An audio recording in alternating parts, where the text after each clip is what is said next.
you are. Okay, I just started mine too. Okay. Okay, Andy. Andy Revkin, is that Andy Revkin on the line? That's me indeed. Andy, this is a real treat for me and for the Blogging Heads audience to have you here. I gave you a big build-up last week when I was talking to George Johnson. I said that you were working arguably the most important journalistic beat that there is at arguably the most important media outlet that there is, which makes you arguably the most important journalist that there is. Oh my God. Well, so how can you live up to that? Well, all I want to do is write about things other than straight climate stories. So, is that right? I've been writing about it for 20 years, and now that it's caught on, I'm worried that people are a little overly focused on the climate question itself, as opposed to the underlying issues, which it really has become clear to me the longer I've written about this that climate is a symptom. You know, it really is like the fever that underlies the what's going on underneath, and there are other things that humans are up to that are the driving forces here are not really getting adequate attention, or maybe it's the right kind of attention. At least that's my plan. Yeah, sorry. I just have to. I have to interrupt just because that's such an interesting thing that you just said. I thought that the big complaint of reporters who are covering global warming has been that they can't get people, including their own editors, to care enough. It's hard to get on the front page. You're saying now that barrier has been overcome and there's this whole other set of problems that you're dealing with as a journalist. No, it's kind of... no, it's worse than that. The barriers are still there, which sounds weird given how much coverage there's been.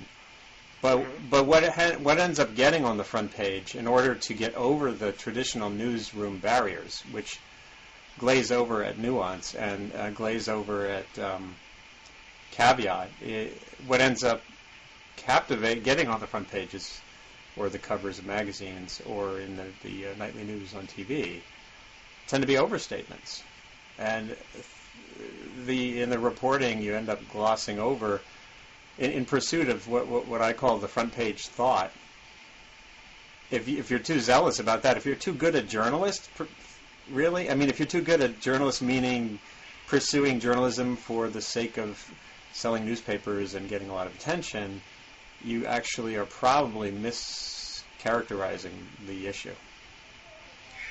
I would assume from reading your stories over the years that you're sort of in the same position as somebody trying to cover the Israeli-Palestinian conflict. You obviously are really trying hard to do justice to the facts and not to let your personal opinions, whatever those might be, guide your writing. But you must be getting hammered from both sides. So the global warming doubters probably accuse you of being a rabid tree hugger, and yet I see things that you write that I'm sure irritate the hardcore environmental people.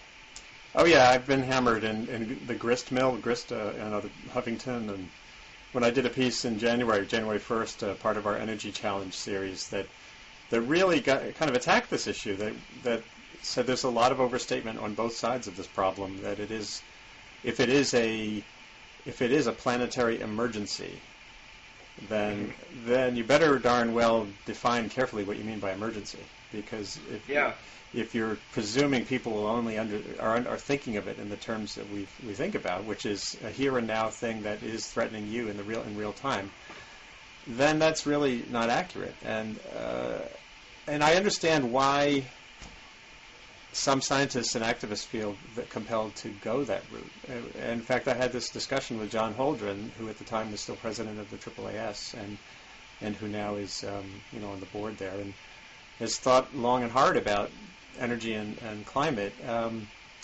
He said, and I think I quoted him at some point, he said that if your message is too cool, people will interpret that as satisfaction with the status quo. So you're Yeah. kind of stuck with this tendency to want to go to the edge. You know, if some studies coming out on Katrina or on hurricanes and warming, you know, really, if you're really urgently concerned about getting people to start thinking in real terms about cutting emissions of greenhouse gases, then you're going to tend to downplay the nuance and the questions that still attend efforts to try to determine if hurricanes are already juiced up by global warming.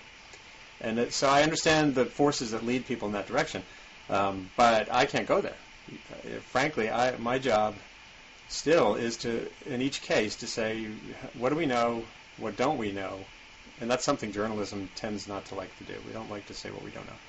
And well, let me ask you. actually, but there's two more. Wait, there's two more things. Mm-hmm. What do we need to learn in order to clarify the situation, and what's unknowable? You know, there's certain aspects of this climate problem that basically are unknowable. And then when you have those four, when you characterize those four characteristics of of whatever it is, the state of understanding on sea level rise, on hurricanes, you name it, all the things about this climate problem that people care about. If you characterize those carefully, then you're doing, I think, a better service. At least as a journalist, I think that's my job. And especially talking about what's unknowable or what is yet to learn. I think, again, we tend, in focusing on that front page thought, we tend to leave the reader and go home at night thinking, well, I'm right for the day. I've been right for the day, and that's good enough. For this kind of issue, I don't think it's good enough. Well, Andy, let me ask you this: are you absolutely convinced? So the what is it? The IPCC, the big international climate change report that involves, I guess, literally hundreds of scientists from all around the world. Its latest report said that there is a 90% probability that human industry is causing global warming. Is that right? What they've said is that there's a 90% probability, certainty, that human activities are the main cause of warming since 1950. Meaning more than 50% of the warming is being driven by human activities since 1950. I just wonder how you feel about that personally. Do you believe in that this has been proven at this point that fossil fuel emissions are causing global warming? My sense of the science is that it's very hard to come up with that level of confidence.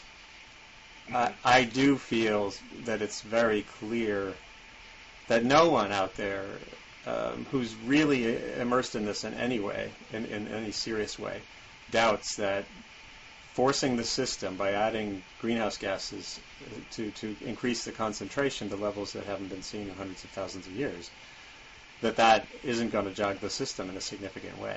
And no one I know, and this actually includes Michael Crichton and Richard Lindzen at the debate that was held in New York City that I got to ask one question at. They both agreed that greenhouse gases make the world warmer. More of them will make the world warmer, and most everybody agrees that a warmer world will have less ice. And it's hard to find anyone out there who doesn't see a warmer world with less ice that doesn't have higher sea levels. So all those basic elements are profoundly understood. But as soon as you move away from that into the terrain of things that matter to people, like how fast the sea level is going to rise. Jim Hansen at NASA has made a big case recently. He feels the IPCC grossly underestimated or under-characterized the risk of very large sea level rise in this century. He's been making that point repeatedly lately. The glaciologists and oceanographers working most directly in that field don't seem to agree with him on that. So in that case, the IPCC is, well, anyway, you get these disputes, but when you get into those issues, like sea level rise, like hurricane intensity, there really is legitimate, a wide range of legitimate opinion on the data. And what happens in journalism very often, I've seen lately, is that a lot of journalists seem to think because we know the basics, more CO2, warmer world, less ice, higher seas, that means we know everything with equal clarity, and that's just not the case. Let me just did you see the Newsweek cover story last week. It was by Sharon Begley. Yeah. Global warming is a hoax, asterisk. And then it went on to, it was really a sort of frontal assault on global warming deniers. And I think that phrase, I know that some of the global warming deniers who were singled out in the article thought that they were deliberately being compared to Holocaust deniers. And they're furious over their treatment in this article. But I thought that piece made it sound as though you are either a fool or a knave if you doubt global warming at this point. Well, again, it still depends on what you mean by doubt global warming. Right. A lot of those people accept the basics. Pat Michaels is like the poster child of a scientist who has made a point, at least the last 6 or 7 years, of saying he absolutely accepts humans are influencing the climate system. He doesn't see it as dangerous, and he says the rate of warming is within the range of natural variability, so what's the big deal?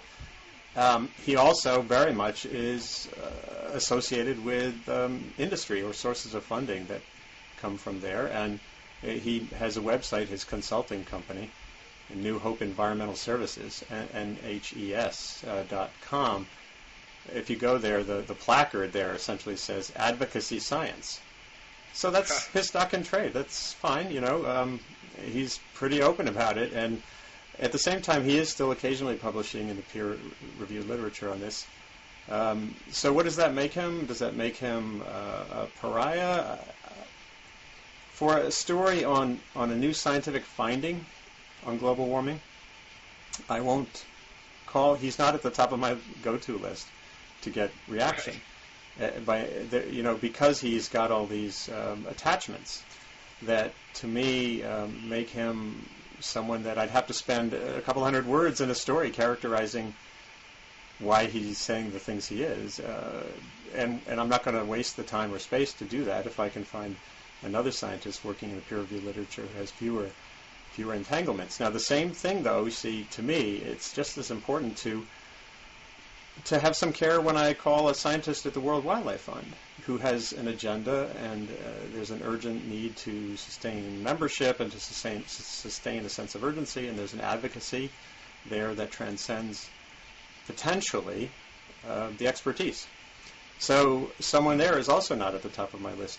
If a paper is coming out on sea ice and polar bears, I'm going to talk to scientists who are working directly with sea ice and polar bears in the peer-reviewed literature, and who, as far as I can tell, aren't directly attached to any particular agenda. And so what happens sometimes, I think there's so much focus that's been put lately on the quote-unquote deniers that I do think it's fair. Some of the sort of retorts from some of those people, I think, are fair in the sense of saying, well, how come you're not examining the biases and attachments and financial interests of people on the other end? I think it's sort of a legitimate question. That issue has come up, and I teach a class called Science in the Media at Stevens Institute, this engineering school where I work.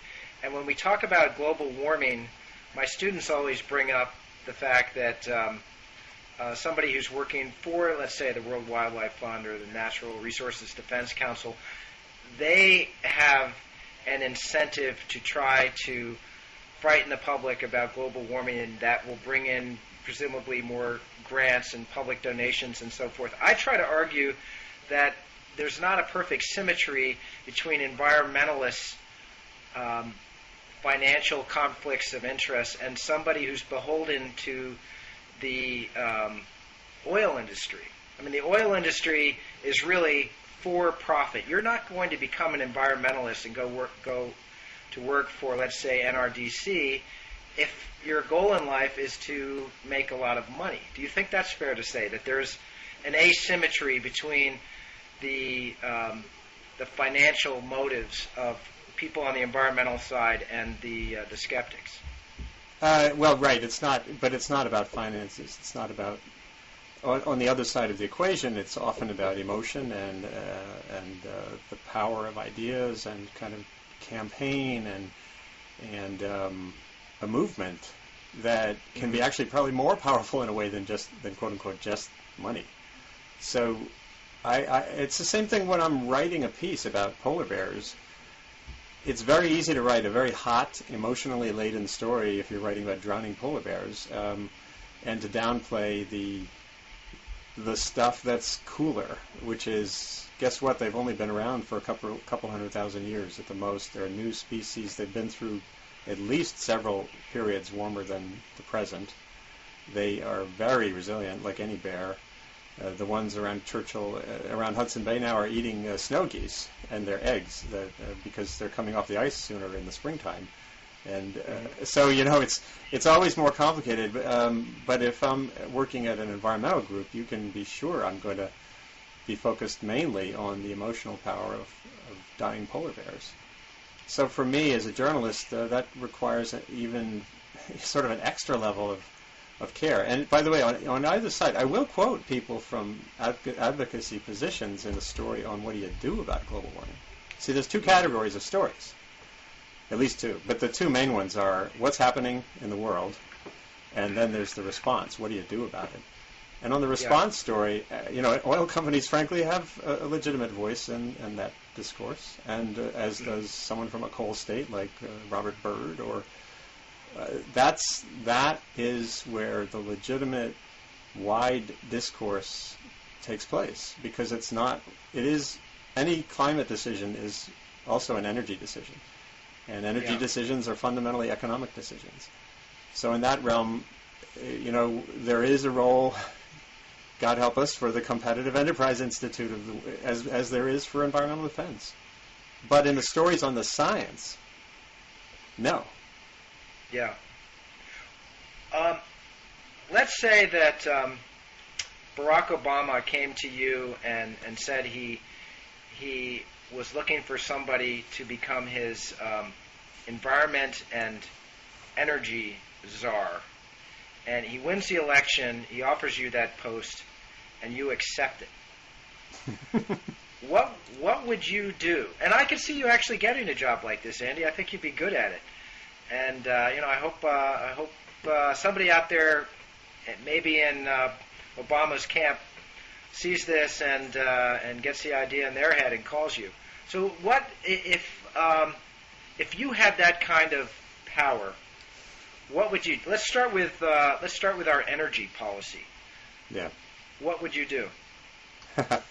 Well, of course, as a reporter for the New York Times, I will have to defer. But there's a way for me to get you've left the There's New a way York for me Times. to get at this. Right. No, there's a way for me to get at this. Okay.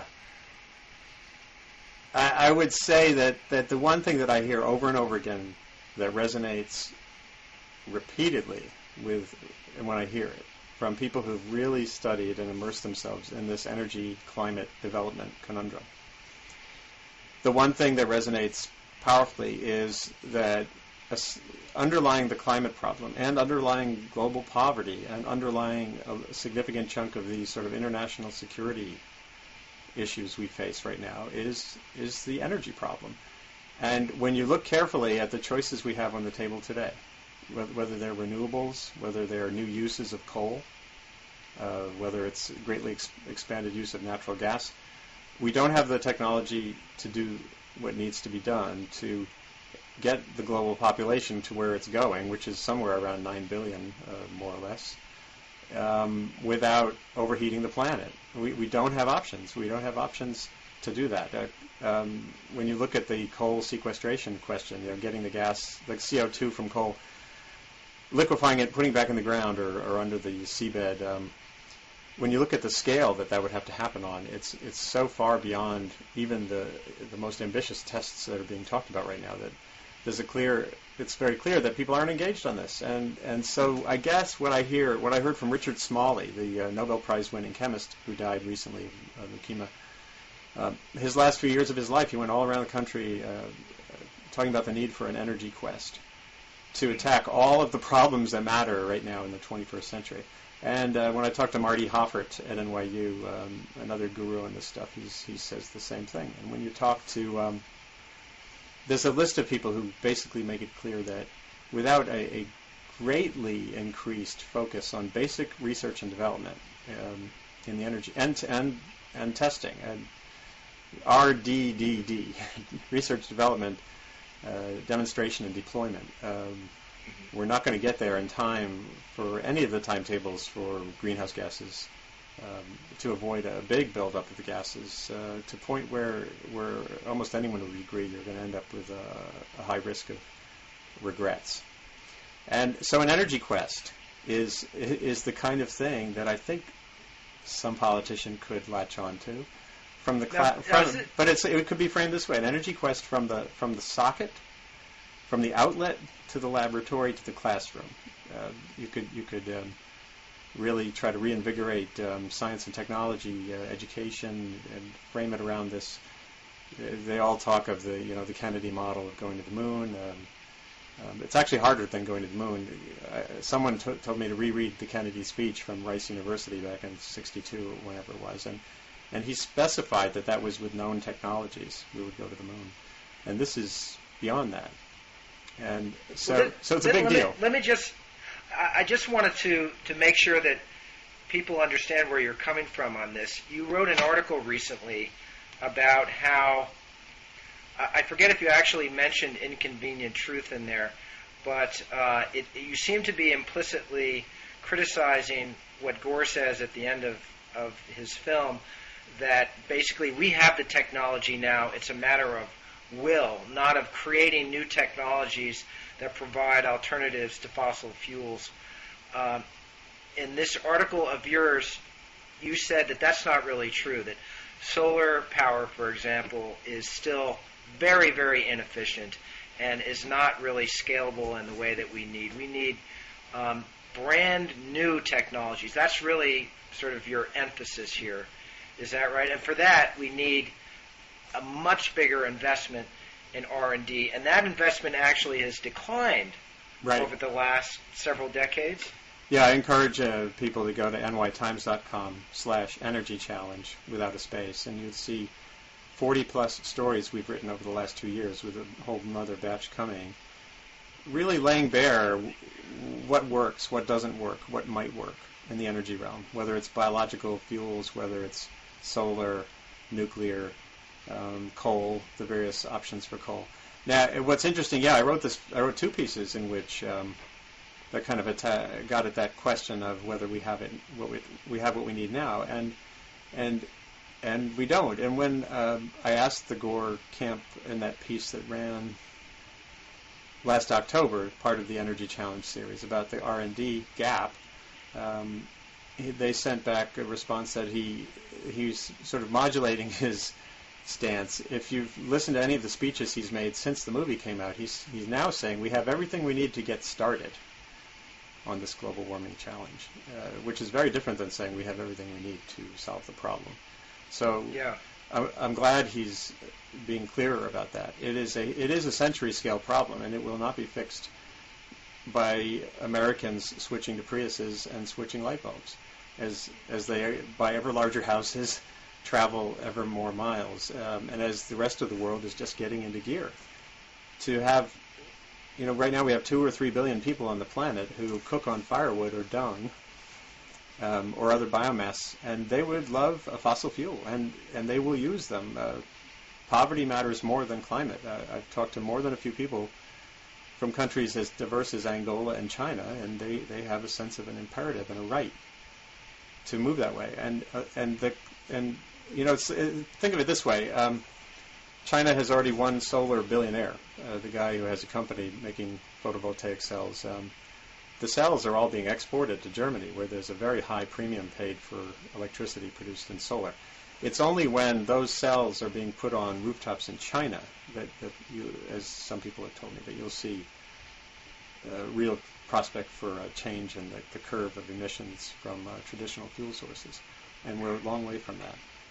So, Andy, what about nuclear power? I mean, this is something that you and I would think, have a special interest in, because we're right up the Hudson River from the Indian Point reactors. Right.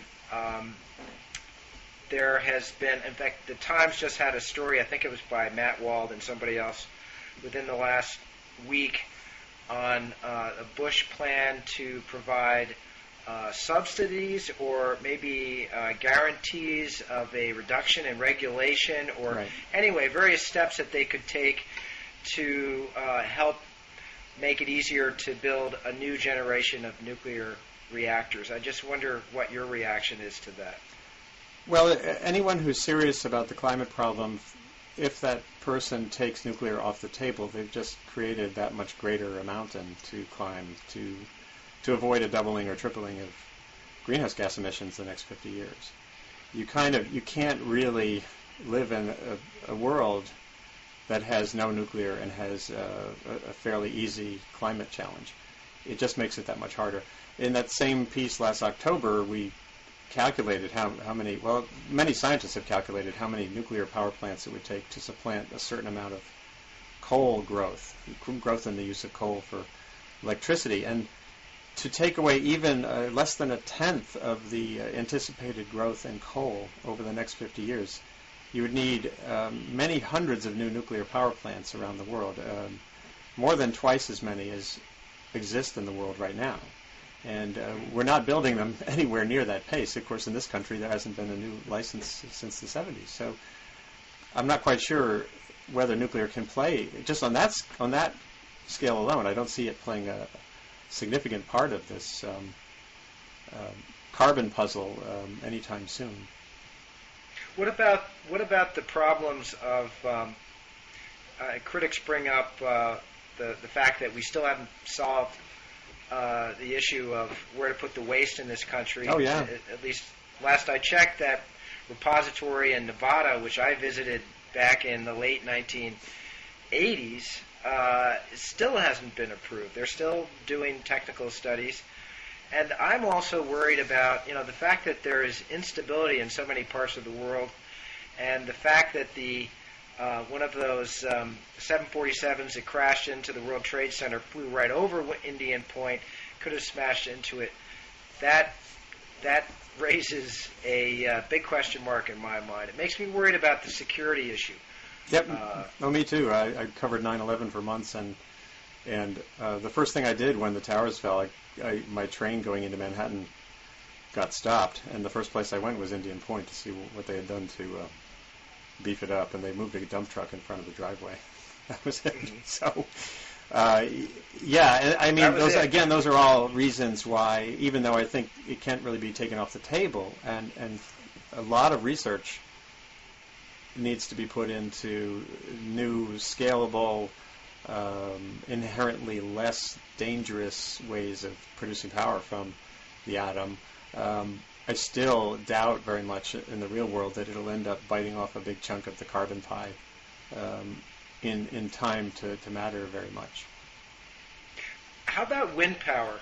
My family tomorrow morning, in fact, is going up to Nantucket, and on the ferry ride from Hyannis to Nantucket, you can see this big windmill on the horizon off toward Martha's Vineyard. I think it's the test windmill for this big farm that they want to put out there. This provokes so much controversy. What's your take on wind power? Well, it can play a significant role in reducing peak power demand in some places, and it can be a decent chunk of power depending on your circumstances. But the grid is not yet able to absorb a significant amount of that kind of power in a way that, again, scale kind of potentially kills it. If you had enough windmills to be a big chunk of your grid power, then you need a new kind of grid to handle that kind of ebb and flow. And then you have situations like Matt Wald, my colleague, wrote about in Texas, where he did a piece also for the Energy Challenge series on the sad fact that in Texas, the hottest days with the highest peak loads, are the least windy. So, and in fact, you look at the curves, and they precisely don't match. There's like sawtooth, this sort of, each peak is directly between the other peak.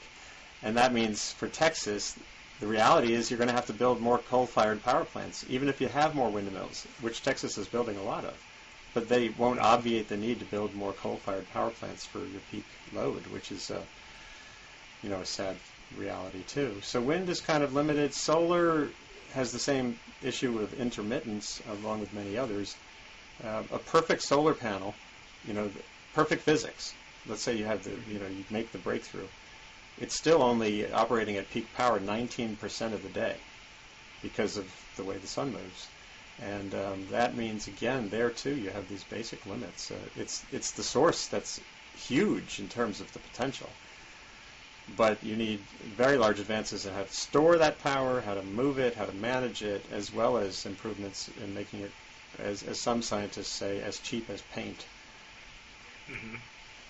I just wanted to go back to what you said before about trade-offs between dealing with environmental problems and trying to raise the standard of living of extremely poor people.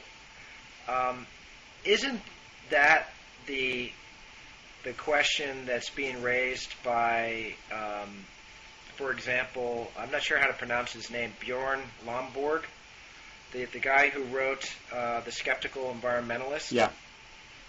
It's not. So yeah, tell me about it. You just interviewed him, didn't you? That's right. Yeah, he has a book coming out this fall called Cool It, focused on climate. It's a short book. It kind of gets at this idea of there's a middle here. He's much clearer in this book about the reality of greenhouse gas forced warming being a real problem. And he says in this book that there should be a tax on carbon-containing fuels, a small tax. He still makes the point that development right now matters more than this kind. If you had a bigger cap or a bigger tax, sort of a Kyoto style, he's still very critical of the Kyoto style model, the top-down approach, that if you just crank the lid down, he says it's too costly, and if you invest that money in alleviating poverty, you'd end up with better environmental quality quicker. He's hardly unique in saying those things.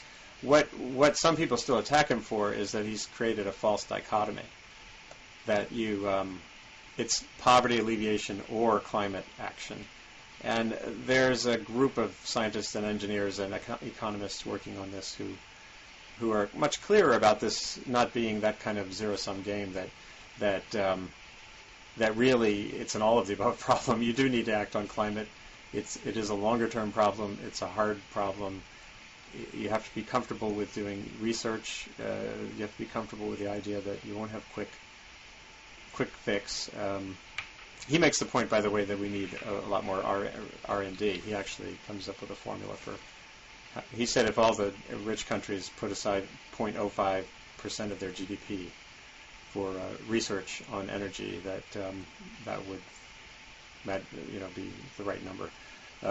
There's a whole range of people with ideas along these lines. Even Newt Gingrich has a book coming out this fall. Oh God! Approaching the same issue in a similar way. So whether they're taking up the middle space as a clever marketing sort of approach, we're not Gore and we're not Inhofe, or whether they're substantive is another question. Did you find him? I just remember that when his book came out, The Skeptical Environmentalist. When was it? Like 4, 5 years ago? 2002. 2002. Yeah. There were some people who were just furious with him. Yeah. And Scientific American devoted almost an entire issue to attacking his book.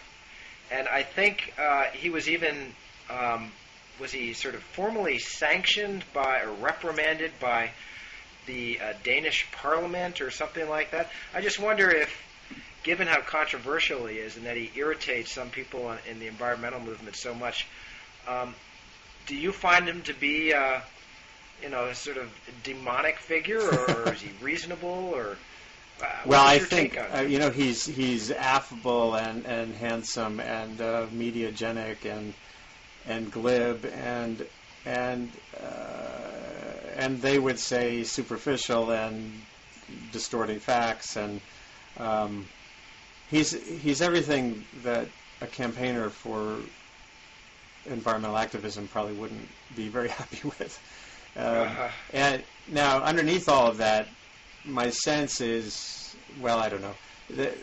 I am sure let's put it this way. I wrote a story a year or so ago in which I did quote him on something related to development and economics and climate, and I got reamed out by a number of letter writers saying, how dare you go there.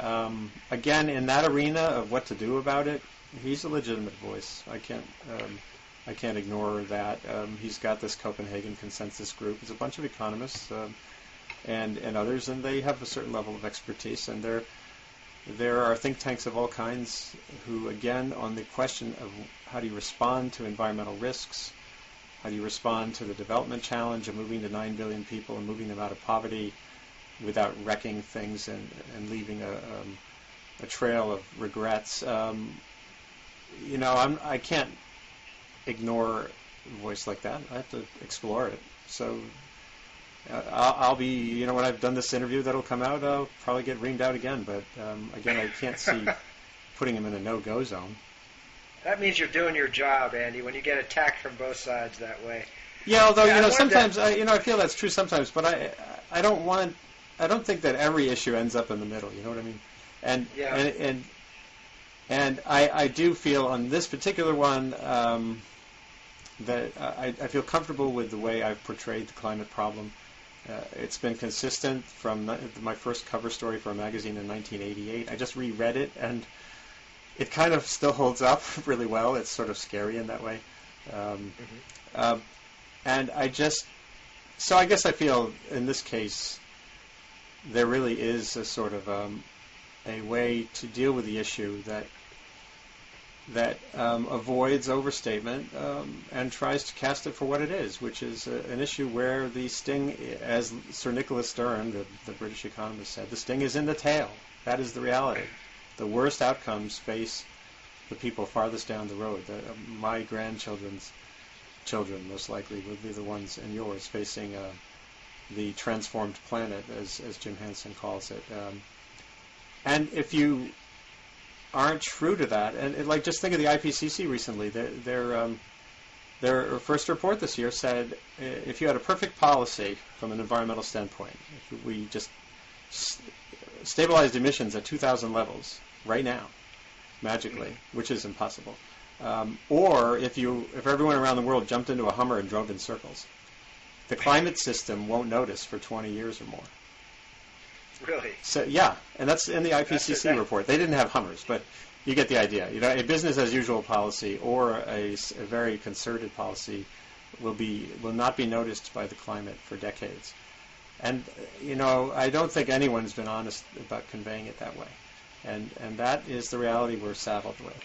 And politically, it's terrible. It's a nightmare for a politician. You don't get to cut a ribbon and then get the glory. But if you... But anyway, yeah.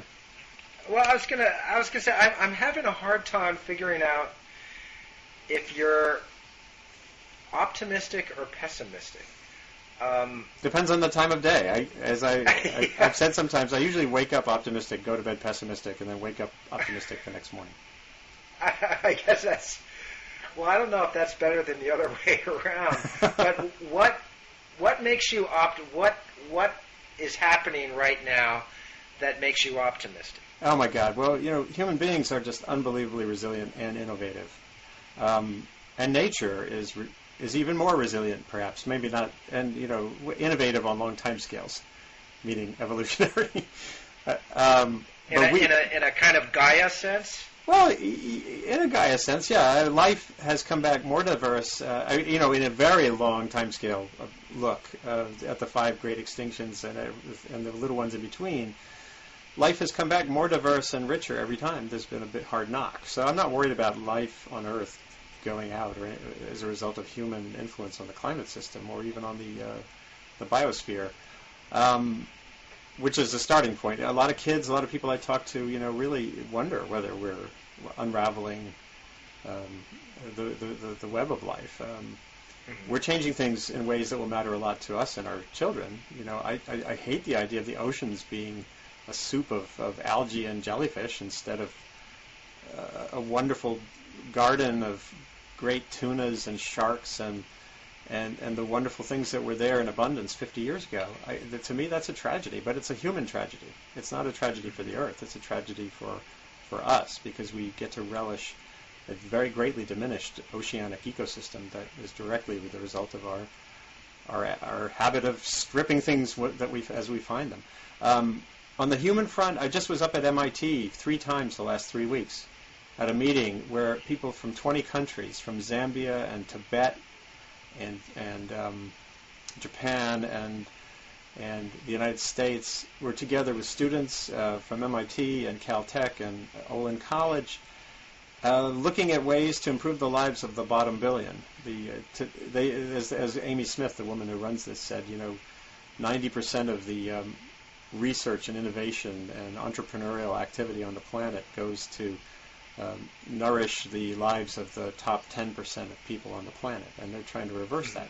And I see the creative ferment there, and I see a lot of young people really grasping that their future is what is really at stake right now. The quality of their lives, the quality of a life in Bangladesh matters to you, young college student in Pasadena.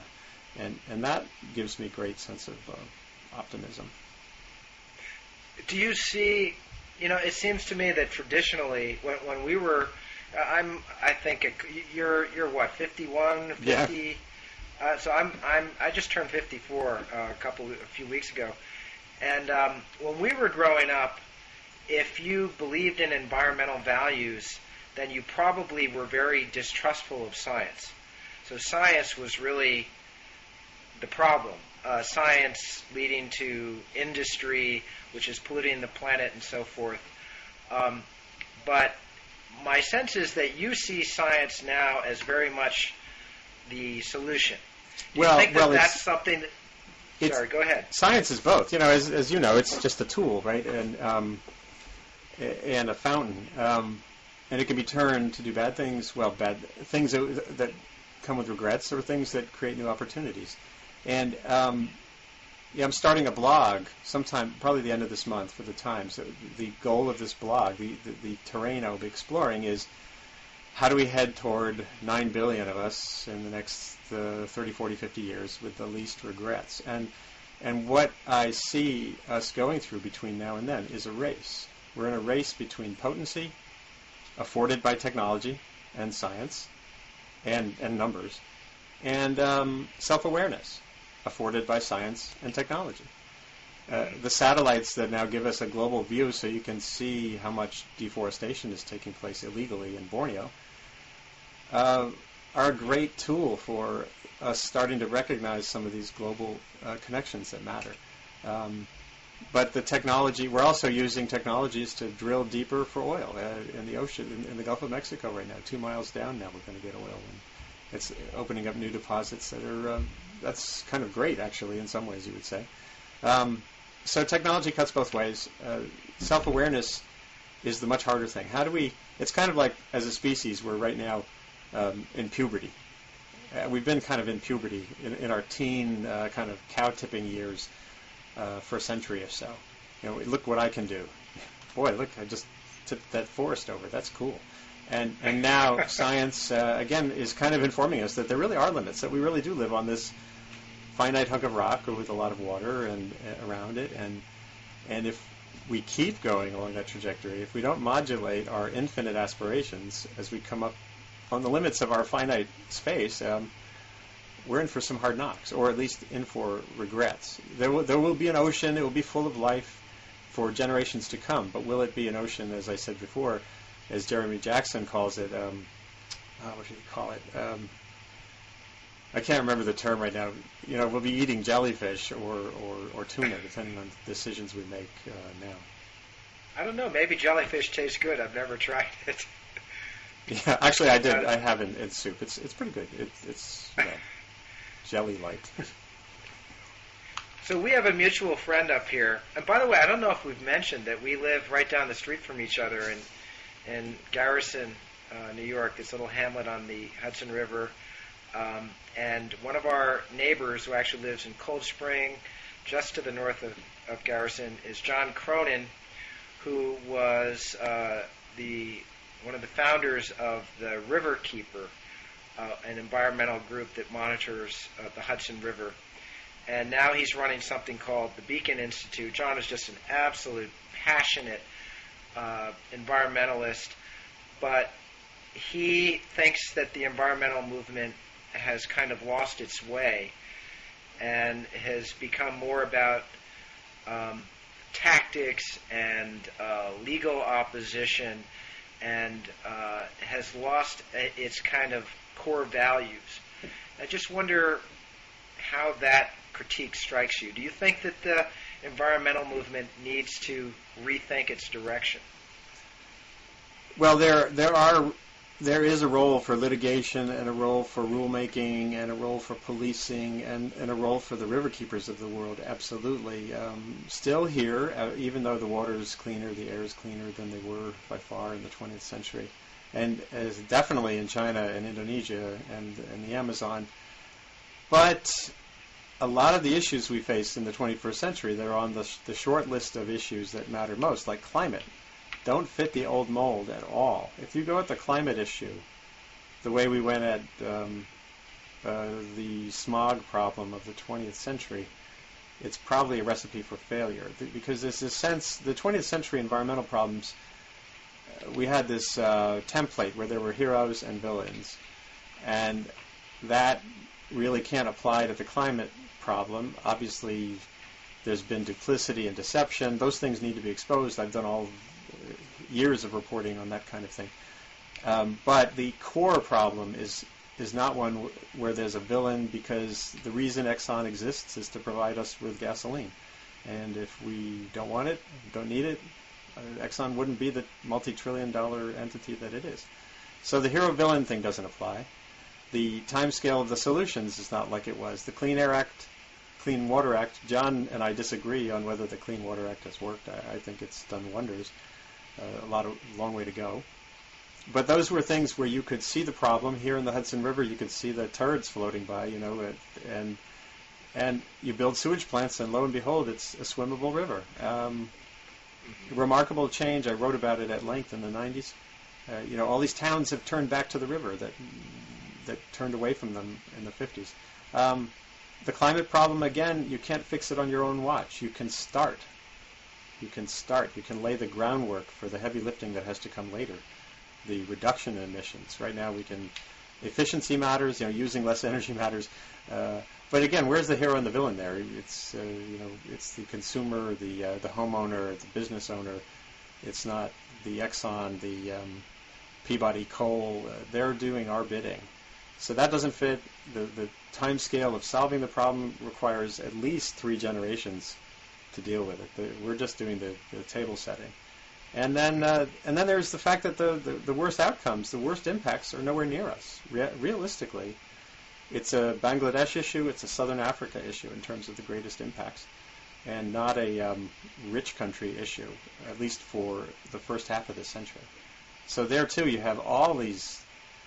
So it's not like, so he's right in the sense that old style environmentalism, the sort of get out there and stand in front of the trees stuff, or the punitive, looking for a way to punish polluters. The emissions are the result of everything, from turning on a light to me talking to you on this through this computer system, and on and on. Yeah. What about, you remember there was this period, it was called, or this sort of quasi-movement, I think, called the Brown Lash movement. And the one author I can remember off the top of my head was Greg Easterbrook. And he wrote a book, and I can't remember the name of the book, but maybe you can. And in it he argued that the environmental groups have been too obsessed with scaring us and not granting the progress that we've made in taking care of the environment and rolling back pollution in the air and water and land and so forth. And I just wonder if you think he had a point, and there are others who are making the same point. This is about 7-8 years ago, maybe. Yeah, sure. And he's had a book out since then.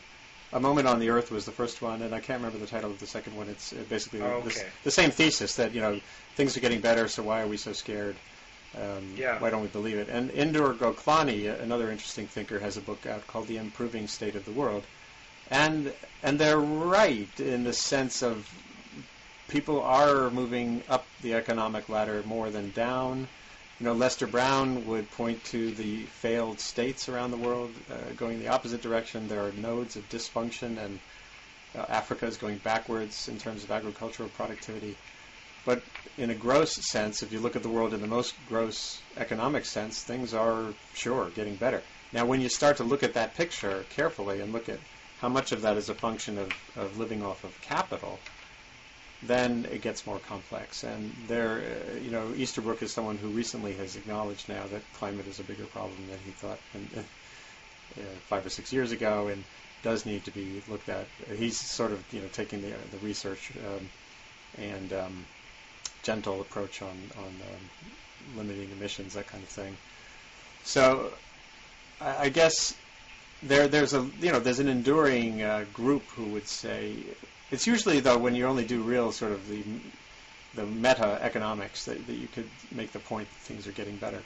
There's still, $1 billion a day or less people, and millions of avoidable deaths on this planet every year from conditions that we know how to fix and that we're not really getting at. What about this whole new trend toward businesses proclaiming their greenness? So we live on the Hudson River. We think of GE as one of the worst polluters in United States history. I don't know if that's fair or not, but around here they certainly look that way. They pumped all these chemicals into the Hudson for decades, and they've only been forced after massive litigation. They've only recently agreed to start cleaning up the PCBs in the Hudson. But they've got this whole new program called, I think, Eco Imagination or something like that. And I just read in an article of yours, I think, that GE is part of this consortium of companies that has demanded a cap on carbon emissions. I'm sure you'll correct me if I'm wrong.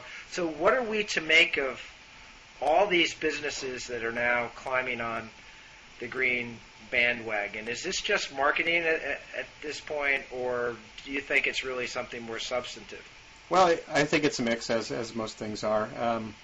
Murdoch has actually proclaimed that News Corp will become carbon neutral.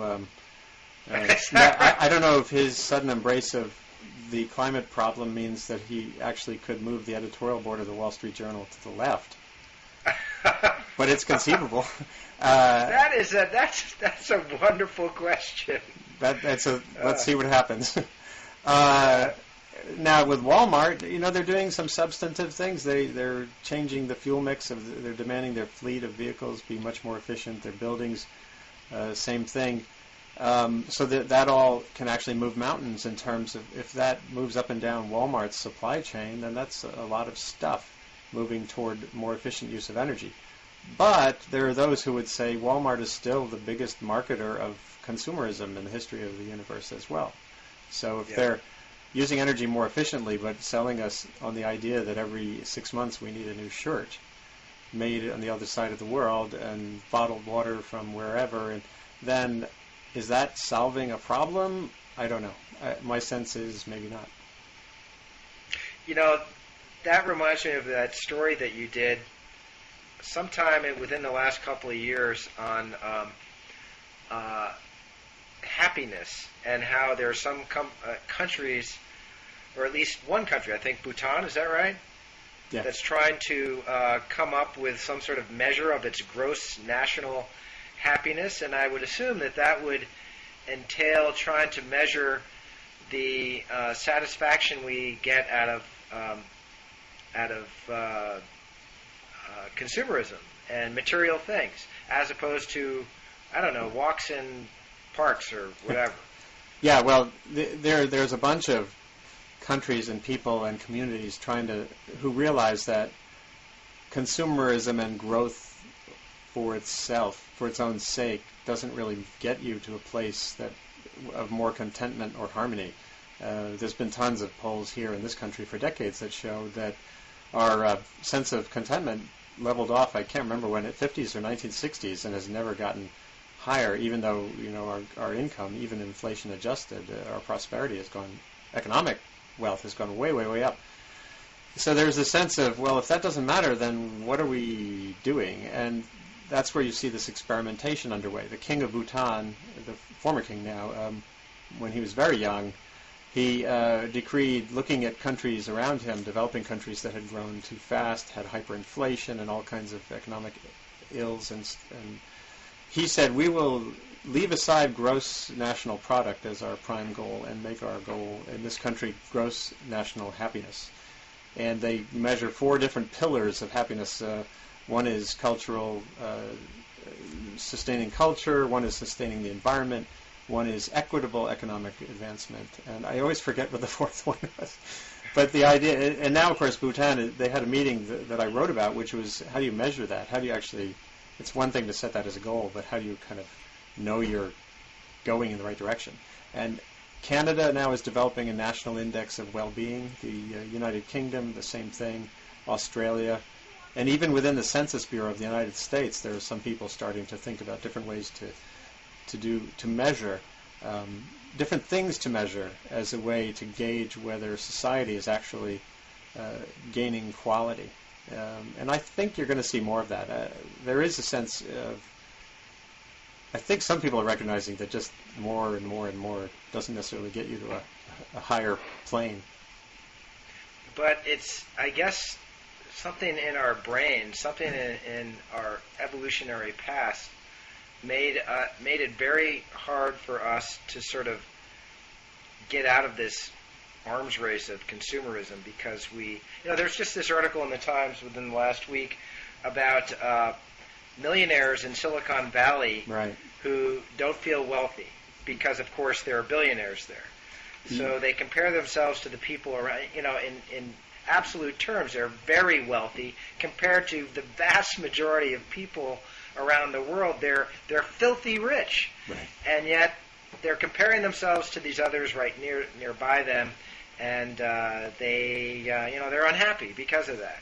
Yeah. So I guess my question would be I would think if our success as a species, and if our only hope of really taking care of our environmental problems means somehow getting out of this bind, this sort of rat race of consumerism, that seems like a very tall order at this point. Yeah, it is. And it gets.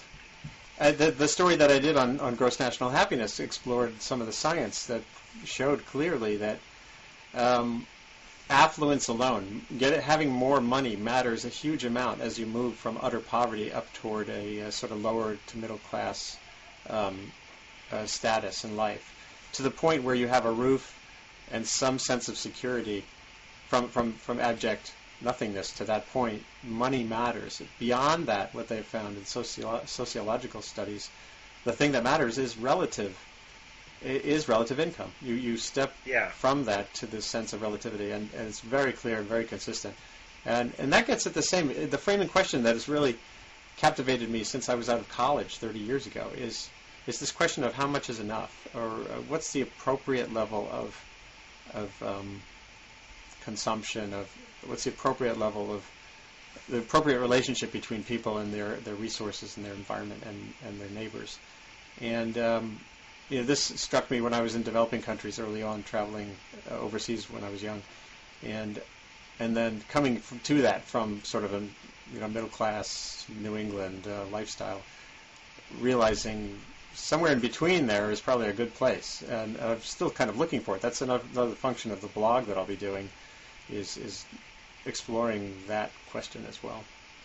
Right. So not only technological solutions, but human psychology comes in here as well. Yeah, and and therein, I think probably if I were more the thing that makes me most pessimistic is the human nature question. I do think we have these deeply ingrained behavioral norms that don't serve us well right now. And I think that's one reason we don't really deal well with scientific information pointing to looming risks like loss of biodiversity or climate change. We still really are a fight or flight species at heart. Yeah. Well, it's nighttime, so of course you are pessimistic. But tomorrow morning you'll be happy. You'll be happy and bright-eyed again. Hey, Andy, let me know when your blog comes up, and in future blogging heads, we'll be sure to mention it and tell people to check it out, because I'm sure it's going to be great. It'll be fun, and one thing I want to try to make it very much is not another woe is me, shame on you kind of space. I think that's very old thinking that isn't going to take any of these issues very far anymore. Right. We need solutions, not blame mongering. Absolutely. Andy, we've filled an hour, and thank you very much. This has really been fascinating for me, and I'm sure the Blogging Heads audience is going to enjoy it too. Well, I'm happy to do it. It's fun out there in blogland. Hello? Yeah, I'm still here. Oh, okay. All right. I guess. Okay. I periodically. Actually, we should just cut this short now. Yeah. I started losing your audio periodically through this piece. Anyway, let's. Okay.